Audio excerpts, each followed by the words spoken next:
Conversaciones T13 aquí por T13 en vivo desde el Hotel W, donde se está realizando la conferencia País del Summit País Digital 2023 por segundo año consecutivo. T13 en vivo, aquí en vivo y en directo en la transmisión y con las conversaciones con gente súper interesante, además extremadamente informada de los asuntos que más importan en esta conferencia. Estamos con José Miguel Benavente, que es el vicepresidente de Corfo. ¿Cómo estás, José Miguel? Bienvenido, muchas gracias. Muchas gracias, Iván, por la invitación. Por cierto, y con Fernando Sánchez, gerente general de la Fundación País Digital. Fernando. ¿Cómo estás, Iván? Un placer tenerte nuevamente. Muchas gracias. Segundo año, además. Segundo año acá juntos. Bueno. Estuvimos reunidos el año pasado y nos sorprendimos por la cantidad de gente y este año... Oye, te quiero decir una cosa, hay más. Hay un montonazo de gente, hay mucho ruido ambiente, por eso yo me tiendo a acercar a Fernando y a José Miguel, porque hay mucha gente, es un exitazo esto. Es un exitazo y es un exitazo para la sociedad. Con esto nos damos cuenta que a la gente sí le importa, que la gente está preocupada del futuro, quiere aprender, que es clave para el éxito de la sociedad y de la prosperidad de nuestra economía. ¿Qué es lo que podemos aprender acá? Mira, lo primero que tienes que aprender acá es que el futuro es muy grande y que en realidad haciéndote preguntas y colaborando entre pares puedes en el fondo ir buscando el mejor camino para el futuro. Le pusimos 60 preguntas para el futuro porque nos damos cuenta que ya la tecnología hace rato es parte de nuestras vidas y lo importante es cómo lo usamos como herramientas poderosas para el desarrollo de una sociedad próspera, para una mejor relación con el medio ambiente y todas las posibilidades que seguramente seguiremos conversando aquí junto al vicepresidente Corfo. buenos días, ¿cómo estás? Que nos honra con su presencia. Nos honra con su presencia. Pero por supuesto. José Miguel, a propósito de eso, hay muchos que le temen a la vedette de este año, que es la inteligencia artificial, es porque... Bueno, yo tengo la fantasía de Terminator, digamos, pero ese otro es una fantasía, supongo. Pero porque se teme que vaya a liquidar empleo, se teme que vaya a hacer una tecnología que nos supere, a una tecnología que no esté al alcance de nuestra cabeza para usarla bien, una herramienta que no podamos, un martillo con el que no podamos clavar clavos, por decirlo así. Mira, en realidad este miedo atávico al tema de la inteligencia artificial tiene una buena razón. Tú sabes que han habido 4 revoluciones industriales. Esta es la cuarta, pero esta es la primera en la cual las neuronas son las que potencialmente se pueden reemplazar. Las previas 3 era el esfuerzo físico de las personas. Por eso están en la medio atávico. O sea, no es tan descaminado. No es tan caminado, exacto. Entonces, esto tiene de característico esta revolución industrial, en primer punto. Entonces, lo que uno ve en fondo de la historia es que efectivamente esta revolución lo que ha conducido es que las personas se han adaptado al uso de estas herramientas, como la inteligencia artificial u otras en el pasado, para mejorar su bienestar en términos del lado productivo, para producir bienes y servicios que antes no se producían, o la forma de hacerlas distinta. Nos adaptamos a la locomotora, por decirlo así. Exactamente. Entonces, antes. Exactamente, ese es todo el punto. Entonces, primero tienes que ver lo que es una herramienta. No es un fin en sí mismo. Lo segundo, que esta herramienta se supone que está orientada principalmente para ayudarte a ti a mejorar tu bienestar en tanto consumidor, porque te mejora la velocidad de respuesta u otro que ya la pandemia nos mostró que eso podía hacer, o por el lado productivo, que te hace más eficiente en lo que tú haces. Entonces, sustituye algunas cosas que son rutinarias, por ejemplo, que de alguna manera te consumen de tiempo y de alguna manera aburrida, y la parte como creativa, digámoslo así, en el fondo la tomas tú. Entonces, esto lo tienes que mirar como un complemento. Todavía la inteligencia artificial le está presentando al usuario, por decirlo así, al usuario humano, todavía le presenta desafíos en términos de poder utilizar la herramienta en términos creativos, como dice José Miguel. Fernando. Mira, yo creo que también uno de los temas que estamos discutiendo acá en este Summit es justamente esa relación humano-máquina, ya que no empezó ahora, empezó desde las primeras herramientas, la invención del fuego, y no va a terminar con la inteligencia artificial, y que justamente la invitación a encontrar ese uso que te amplifica, no que te reemplaza. Es como, claro, la creatividad humana potenciada por la tecnología puede llevarnos a distintos lugares que no hemos soñado. Así como reemplazar el esfuerzo físico. Entonces yo creo que la invitación de todas estas herramientas es preparándonos y formándonos a entender cuál es el uso más radicalmente humano que podemos darle a esta tecnología para que justamente nos empodere y nos siga posicionando en el rol de protagonistas que, bueno, obviamente con toda la responsabilidad que tenemos hacia el futuro, podamos ejecutar de la mejor manera. Ahora, para ir en orden, para usar la inteligencia artificial necesitamos unas ciertas condiciones, digamos, ¿no? O sea, bueno, por de pronto necesitamos internet. Por ejemplo, una internet rápida. Yo creo que eso es bien importante, en el fondo entender que tú necesitas como condiciones habilitantes. ¿Ya? Lo primero es conectividad, pero una cosa es conectividad y la segunda es velocidad. Eso es bien importante. Tercero, necesitas competencia y capital humano para poder hacer estas cosas. ¿Te fijas? Todo eso de alguna manera son procesos que tú tienes que ir desarrollando y estableciendo. Poca gente sabe, pero Chile, por ejemplo, está en uno de los países más avanzados en el mundo en temas de conectividad y velocidad. Ya. No solamente en Latinoamérica, en el mundo. Y es una gran ventaja porque te permite hacer otras cosas construyendo sobre ese primer piso. O sea, tenemos una infraestructura que es común a todos, exacto, que está al alcance de todos, por decirlo de alguna manera. Exactamente. Ya, pero cuando tú dices se necesita un cierto capital humano, quiere decir que yo, que soy básicamente un ignorante en muchas materias, incluida esta, necesitaría una cierta habilitación académica, por decirlo así, para entrar en este mundo. Primero, hay tipos de capital humano que tú necesitas. Primero, para hacerle el primer piso, que es infraestructura, velocidad, capacidad, tú tienes un tipo de capital humano y competencia. Está bien, eso una vez que lo conseguiste, necesitas otro tipo de competencia. Ese tipo de competencia, la velocidad del cambio es tan rápida que a veces los títulos universitarios, por decirlo así, quedan como obsoletas. Entonces, hoy día tú tienes sistemas novedosos de entrenamiento a través de bootcamps y otro tipo de entrenamiento de competencia y habilidades que te permite subirte a esto. Ya. Entonces, y eso es muy importante porque a veces son sector específico, ese tipo de competencias, ¿no? Por ejemplo, las máquinas van a empezar a leer, por ejemplo, la radiografía de los médicos, ¿no? Ya esa tecnología existe. Entonces uno diría, bueno, ¿qué va a hacer? ¿Qué va a hacer un médico? ¿No? Va a tener más tiempo para tener el paciente. Obviamente, por ejemplo. Obviamente, porque de alguna manera sabemos que la interacción humana-humana en el desarrollo y la mejora psicológica y física de una enfermedad es muy importante. Claro. Entonces, delegas la parte más técnica, que en este caso analiza radiografía, en la inteligencia artificial y te concentras más en lo que tiene que ver con la interacción humana. ¿Me sigue? Y que la inteligencia artificial no va a poder hacer, al menos por ahora. Déjame agregarte un dato. Hace un par de años hicimos un estudio con Accenture que medían $13.000 millones el aporte que se podía hacer en la economía de Chile si es que cortábamos las brechas del desarrollo tecnológico y el desarrollo de estas habilidades y competencias. 13.000 millones 13.000 millones de dólares a 10 años, ¿ya? O sea, ya al 2030 en realidad, pues, un par de años. Y en realidad era justamente por industria que se necesitaba para ir cerrando esa brecha, que bueno, siempre es una brecha que va a existir, pero que en la medida en que desarrollamos estas habilidades, y como decía bien el vicepresidente, claro, no solamente la educación formal, sino que aprendiendo en la práctica, entre pares. Oye, y la invitación de este evento es de curioso entrar a apoyarse en las herramientas como ChatGPT, como BART, que te enseñan, te guían dónde mirar. Esa es la manera para hoy día avanzar, digamos. También. Que es la manera de irse como instruyendo, digamos, en la ciudad. Exactamente, sí. Claro. O sea, esto tiene un desafío y con respecto a los temas de formación de competencias y habilidades que hoy día está viviendo una transformación enorme, ¿no es cierto?, a nivel mundial, en la forma en que se entrena este tipo de herramientas. Ya los grados y los títulos para algunas cosas te van a servir como no solamente una certificación de tus competencias y tus habilidades, sino que es la que te habilita, por ejemplo, para adquirir otras. Y hay una transformación importante. Tú estás juntando escuelas de ingeniería con diseño para fortalecer los temas de creatividad, etcétera, justamente para atender esto. Entonces yo creo que es un proceso en el cual estamos viviendo, esto no pasa de la noche a la mañana, un proceso evolutivo en el cual hay que estar sí, con la antena muy parada, en el fondo, y particularmente Chile que está tremendamente bien preparado por esto desde el punto de vista de las competencias y las capacidades. Es interesante cómo lo leí, el domingo había un artículo en el Mercurio, me parece que era sobre si la inteligencia artificial iba a ser capaz de hacer una novela. La huelga de guionistas en Estados Unidos, que duró 140 días, tenía una de sus patas era el uso de la inteligencia artificial, porque tememos que en algún momento vaya a ser capaz de hacer algo así. ¿Podría una inteligencia artificial, teóricamente, en algún momento llegar a producir, no sé qué sé yo, La Guerra y la Paz? ¿O por los poemas de Neruda? Mira, yo he oído que hay dos miradas también interesantes. Hoy día, gracias a justamente esta facilidad, claro, se está habilitando a personas que no tenían capacidades de programar, pero sí tenían, por ejemplo, la creatividad o la visión de cómo abordar un problema. Entonces, claro, ahí te está permitiendo hacer algo que antes tú no podías hacer, democratizando tal vez el uso de ciertas capacidades. Y por otra mirada también es que, claro, hoy día justamente lo más humano también, como te decía hace un rato, está revalorizándose más. Por lo tanto, los oficios empiezan a ser nuevamente relevantes. O sea, la carpintería, exacto, las manualidades, el trabajo manual. Sí. Cosas que las máquinas no son capaces de hacer. O es muy caro que lo hagan. Claro. ¿no? Efectivamente. Tú ves incluso hoy día, por ejemplo, en países como Alemania, el pago que tú reciben aquellos que tienen servicios como muy manuales, artesanos, ¿no es cierto?, zapatero revendón, ¿no? El antiguo zapatero revendón, les pagan equivalente casi a un ingeniero informático.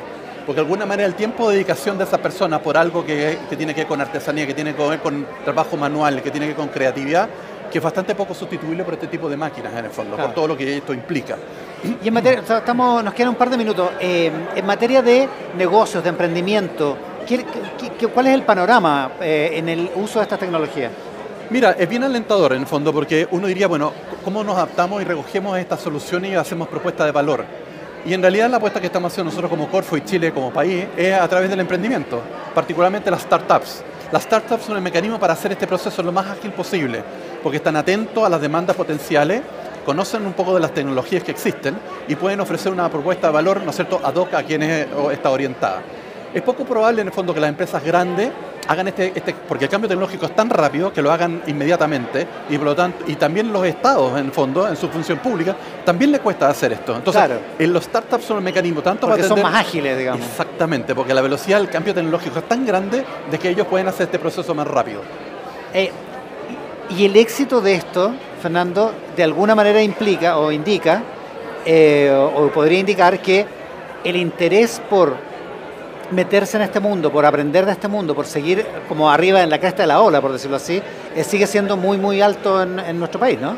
No, claro, absolutamente. Tenemos 20 startups nacionales en Startup Connect aquí al lado que pueden ver justamente cómo están utilizando herramientas tecnológicas e inteligencia artificial para sus propuestas de valor.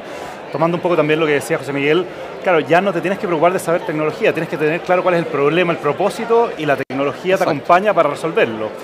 Y yo creo que lo que tú estás viendo acá justamente también es el desafío nuestro de decir, oye, todo el mundo está interesado en cómo las tecnologías, estas herramientas poderosas pueden ayudar en sus vidas, y estamos tratando aquí de representar distintos intereses, la inteligencia artificial, las charlas, las demostraciones, las conversaciones, el networking. Está lleno la sala del café. Andan robots dando vueltas por aquí. Andan robots dando vueltas. Bueno, es el desafío, cómo vamos a empezar a trabajar con los robots hacia el futuro, ¿no? Pero otro tema que te iba a contar también es bien importante, la ventaja, el desarrollo de soluciones basadas en inteligencia artificial no necesita tanta infraestructura física, no necesitas laboratorio, equipo, grandes espacios, metros cuadrados. Necesitas muchas neuronas. Y eso te da una facilidad. Te da una ventaja. Y la locación es menos relevante. Y Chile tiene una gran ventaja en eso. José Miguel Benavente, vicepresidente de Corfo, Fernando Sánchez, gerente general de País Digital. Muchísimas gracias por estar en conversación este 13. Muchas gracias, por T13 en vivo aquí en el Hotel W en el Summit País Digital. Muchas gracias por estar con nosotros. Gracias a ustedes. A ti, gracias. Nosotros hacemos una pausa, seguimos en T13 en vivo desde el W, acá en la ciudad de Santiago, para todo el país, en toda la cobertura de T13 en vivo y en todas nuestras plataformas.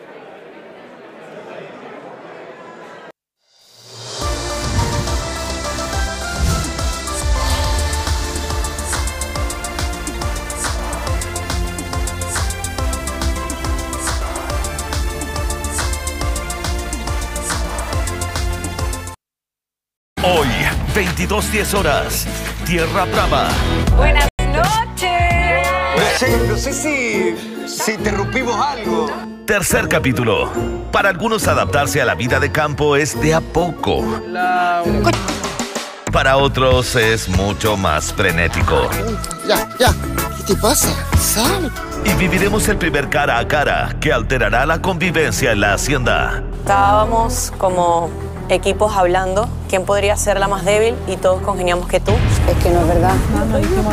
Nadie dijo que era la más débil. ¿No? No. Nadie dijo. No. Si nos pasa esa vergüenza, yo me muero aquí sentada. ¿Qué estamos reclamando? Tierra Brava. Cosechas lo que siembras. Domingo a jueves, 22:10 horas. Por el 13 Go y BTR Canal 712.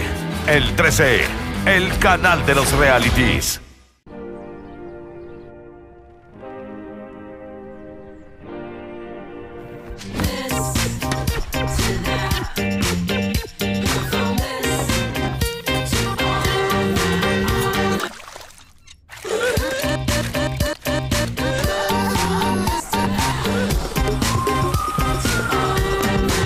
Reinvention, take your business.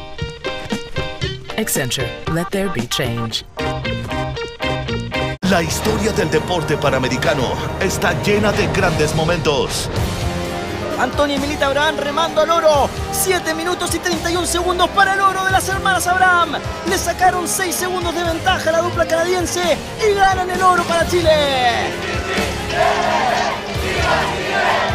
Ya está aquí la fiesta del deporte. Prepárate para vivirla. Juegos Panamericanos y Parapanamericanos Santiago 2023. Octubre por el 13.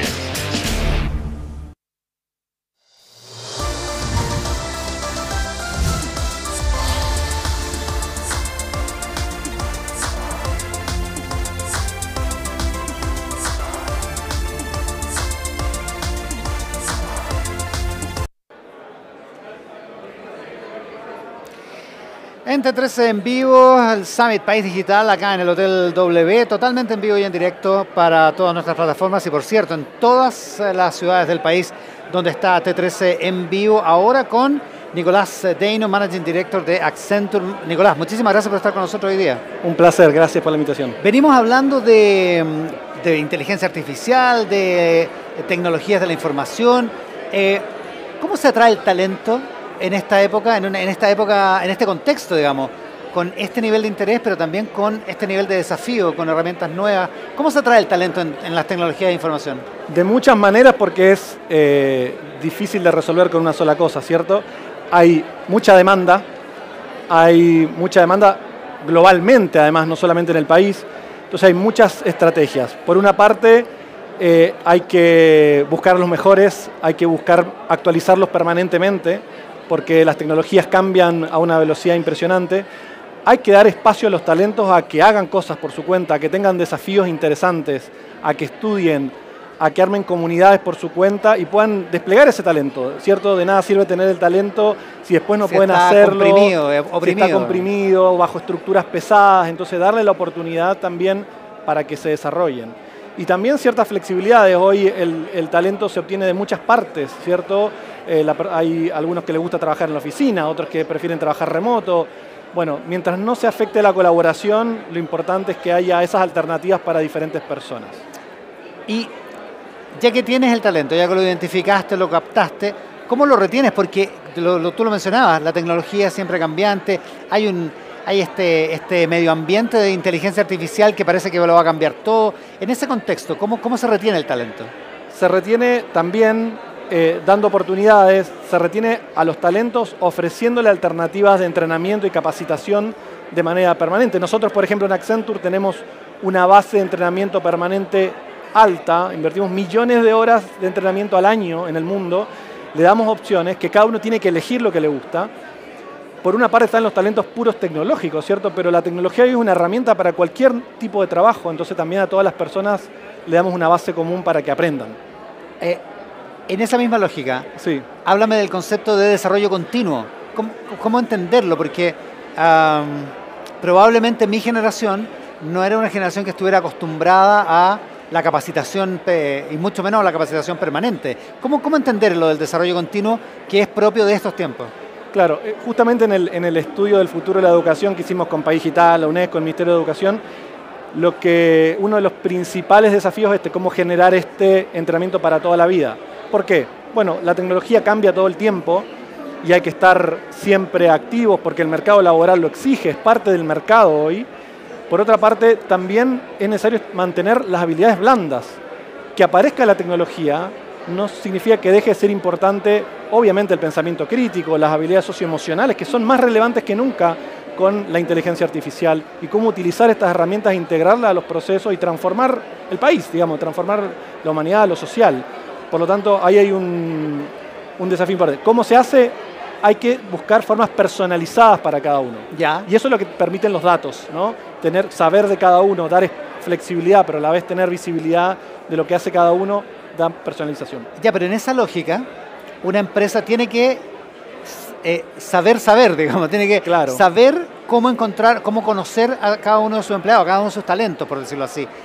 Y eso es un cambio cultural probablemente, ¿no? Sí. ¿Cómo se crea esa cultura? Primero, hay varios elementos. Por una parte, es necesario el feedback permanente, la comunicación directa y franca en los equipos de trabajo, en equipos de alto desempeño, en equipos donde la tecnología es una herramienta más, que hay un montón de otras cosas para hacer, es súper relevante. Entonces, ¿cómo se crea? Dando herramientas, dando feedback y colaborando. La verdad que ya no existe esto que al interior de la compañía o de las organizaciones estén todas las respuestas. Las grandes iniciativas o los mejores proyectos o lo más entretenido está cuando uno colabora con un cliente, colabora con partners, incluso con competidores. En País Digital, por ejemplo, hay muchas compañías que somos competidoras en el día a día, pero que estamos trabajando juntos en proyectos de alto impacto. No hay otra alternativa que trabajar juntos y colaborar. Y esa es una buena forma para generar esa motivación. Es interesante porque la vieja empresa y la vieja gran empresa se preciaba de tener todas las respuestas en su interior. Claro. Adentro suyo, y ahora el paradigma parece el contrario, el opuesto. Efectivamente, bueno, en consultoría pasaba mucho, ¿no? Yo trabajo en Accenture, somos una empresa consultora, siempre está la expectativa, bueno, el cliente va a querer que nosotros le digamos la respuesta. Y la verdad que últimamente, más allá que hay que tener cierto conocimiento profundo del tema, claro. el cliente sabe mucho de su negocio y más que nosotros habitualmente. Claro. Por lo tanto, el beneficio está cuando logramos integrar ambas partes, colaboramos, co-creamos de verdad y buscamos y testeamos rápidamente, buscamos feedback y nos animamos a correr riesgos en conjunto para generar mejores oportunidades y mejores negocios. Estamos con Nicolás Reino de Accenture. Nicolás, lo has mencionado, has dicho, por supuesto, el desarrollo continuo, la capacitación, las oportunidades, la posibilidad de estudiar. ¿Hay ejemplos concretos? ¿Tienes ejemplos concretos de políticas, de beneficios o dedicadas a la atracción de talento que hayan resultado? ¿Que han sido exitosas? En nuestra empresa tenemos desde el entrenamiento es infinito, o sea, hay una parrilla abierta permanentemente. Tenemos políticas también de flexibilidad laboral, el tema del home office, bueno, eso ya está bastante disponible. Sí, claro. También hay beneficios personalizados. Hay personas, históricamente los beneficios, bueno, tú te casas, te dan una semana de descanso. Nosotros le estamos dando en Accenture 2 meses de postnatal a los hombres. Ah, buena. En todo el mundo. Entonces, me gustó eso, me gustó. Súper atractivo. Yo me acuerdo, tuve 3 días en su momento por lo que decía la ley, en otro lado. La verdad que eso tiene un valor para la familia, un engagement, una adhesión hacia la compañía súper relevante. Para los talentos. Porque te sentís bien tratado, digamos. Muy bien tratado. Claro. Para otra persona que no tiene hijos, eso no es un beneficio a la vez. Claro. Entonces aparecen otros beneficios. Para las mascotas, para viajes, entonces hay que personalizar y hay muchas alternativas. Hemos explorado bastante esos modelos también. Lo mencionaste en algún momento, el estudio Futuro de Educación en Chile, ¿no? Sí.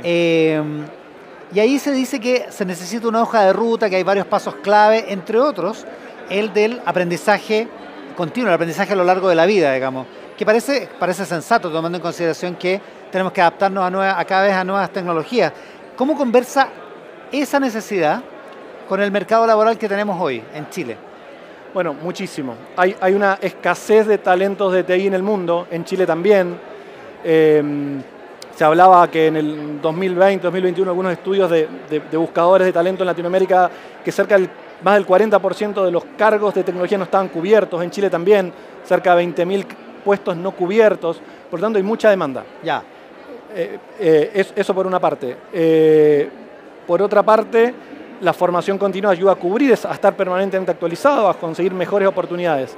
Hay muchos programas de formación para personas en el colegio con desventajas sociales, o para adultos, etc. Lo interesante es que una vez que se haga la formación, si uno no mantiene esa educación de manera permanente, no se logra el beneficio para toda la vida. Entonces la educación para toda la vida es necesaria, es valiosa, es divertida para mantenerse vigente en el empleo y conseguir además mayores ingresos para el país y para las empresas. Claro, por decirlo así, no sirve que aprendas una manera de hacer las cosas.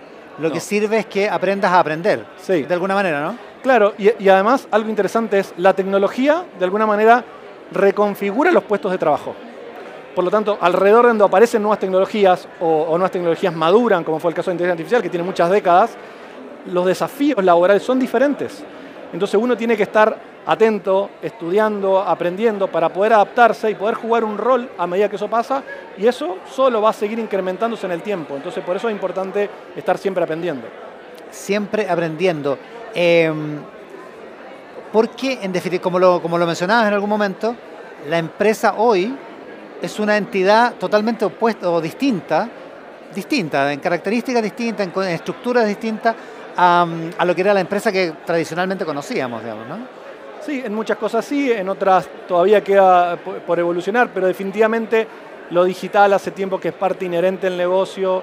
La innovación y la necesidad de cambio hace que para las compañías tenga alta complejidad, estar permanentemente eligiendo los talentos que tienen que estar. Por otra parte, las empresas tienen personas, las personas son parte de esa comunidad, si se quiere, y también hay que formarlos para que se mantengan. No es solamente ir a buscar talento, ¿cierto? Es actualizar los conocimientos, buscar alternativas que se llaman reskilling, preparación para nuevos roles, nuevas funciones. Que el medio ambiente que haga eso posible. Es fundamental, claro, para no convertirlo en algo desechable, ¿no? Hay que seguir trabajando en eso. Déjame devolverme al inicio, o sea, no al inicio, sino que al inicio de la carrera. No sé, chicos que ahora están saliendo de cuarto medio, saliendo de la secundaria, y dicen, bueno, ¿qué hago? Y de repente vienes tú y dices, hay un montón de oferta laboral en este ámbito, en tecnologías de información. ¿Cómo se hace? ¿Qué se estudia? ¿Cómo se emprende? ¿Cómo empieza el camino, digamos? Hay muchas formas, ¿no? Entonces, uno está la alternativa más histórica y tradicional, formal, de estudio universitario. La verdad que en plataformas de autoaprendizaje hay muchísimas, como Coursera y otras, muchísimos modelos, hay mucha gente que lo está haciendo. Las plataformas de software, las nubes, por ejemplo, están proveyendo herramientas también interesantes para autoaprendizaje. Para las mujeres especialmente, hay una oportunidad tremenda, hay un desafío, un gap, una brecha grande entre las mujeres que están en tecnología y los hombres. Creemos que eso se está cerrando, pero hay que trabajar muchísimo más en eso porque genera cambio social, genera nuevas oportunidades. Porque es cierto que hay un sesgo de género en esto. Hay un sesgo de género tremendo, hay menos mujeres que entran a estudiar carreras de tecnología, por lo tanto al final del camino pasa lo mismo. También luego en el entorno laboral hay algunas condiciones que son más complejas muchas veces para las mujeres, hay que seguir trabajando en eso y seguir fomentando más mujeres en el mundo de tecnología, de ciencia y tecnología. Creo que esa acción, pero tiene que ser muchísimo más, y no solo tecnología por tecnología, o sea, ser ingeniero de software, sino que también las herramientas tecnológicas para cualquier profesión. Creo que eso también hay que seguir trabajando. ¿En qué sentido las herramientas tecnológicas para cualquier profesión? Hoy cualquier profesión en el mundo requiere de alguna manera tecnología, y si uno no la tiene disponible pierde oportunidades para crecer y posicionarse más. Y eso también uno le puede llamar coeficiente tecnológico o la forma divertida que uno quiera, pero ese nivel de conocimiento es base para poder aprovecharlo bien y para crecer, porque es un multiplicador de productividad, es un multiplicador de las cosas que uno puede hacer. Claro, no necesitas ser programador para tener las habilidades o las facilidades para adoptar una nueva tecnología y incorporarla a tu trabajo. Efectivamente, digamos. Y en perspectiva de la tecnología también sirve para construir estas habilidades más blandas, porque genera un aprendizaje más significativo. Entonces uno, ¿Cómo lo hace? Si uno quiere aprender temas relacionales, ¿ya? Si uno quiere aprender, hay mucho autoentrenamiento en tecnología. Si uno quiere aprender mindfulness, hay muchos cursos basados en tecnología y gratuitos disponibles. ¿Podías autoentrenarte en ser más empático, por ejemplo? Por supuesto. O sea, hoy ¿Eso existe? Existe. Hay un curso famoso en Coursera, el más usado, que es de cómo habla acerca de la felicidad, ¿cierto? Y hay muchas estadísticas, números y también prácticas de las cosas básicas, ¿no? De cómo hacer deporte, de cómo hacer meditación, de agradecer, etcétera. Bueno, eso también está disponible y es súper relevante. Si uno tiene la capacidad de usarlo, lo aprende. Yo lo hice, reconozco. ¿Lo hiciste, verdad? Lo hice. ¿Y? Bueno, no sé si te convertiste en una mejor persona. Ya era una buena persona antes, pero puede ser. No, una mejor persona. Por eso dije mejor persona. No, creo que refuerza cosas. La tecnología solamente, yo creo que lo que hace es ayudar a reforzar algunas competencias y algunas prácticas. Y la verdad que cualquier cosa que uno pueda aprender en el modelo tradicional también está disponible en un entorno digital o tecnológico. No, impresionante. Hipotéticamente hablando, Nicolás, los profesionales de TI acá en Chile pueden llegar a desarrollar, los que se dedican al software o a la programación o a la creatividad, pueden llegar a desarrollar, no sé qué sé yo, el siguiente Google, por decirlo así, aquí en Chile, o la brecha con el mundo desarrollado es demasiado grande. No, creo que no. Hay muchísimo talento en Chile en todas las dimensiones. Hay muchísimas empresas permanentemente creándose, las startups, las fintechs están trabajando en ebullición en este momento, por lo tanto eso va a pasar, es un dato que va a pasar y que pasa todo el tiempo.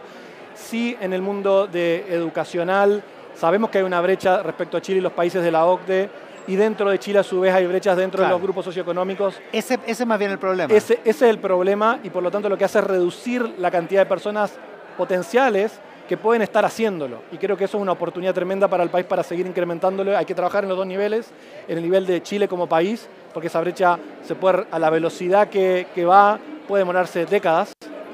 Y por otro lado hay que trabajarlo a nivel del país, dentro del país, para que las brechas socioeconómicas también tengan acceso a esas oportunidades y puedan crecer y ayudar a crecer que crezca el país también. Nicolás Deino, un placer conversar contigo. Nicolás es Managing Director de Accenture. Un placer todo lo que me contaste, todo lo que lo contaste a la gente de TRC en Vivo. Muchas gracias por estar acá. Gracias a ti.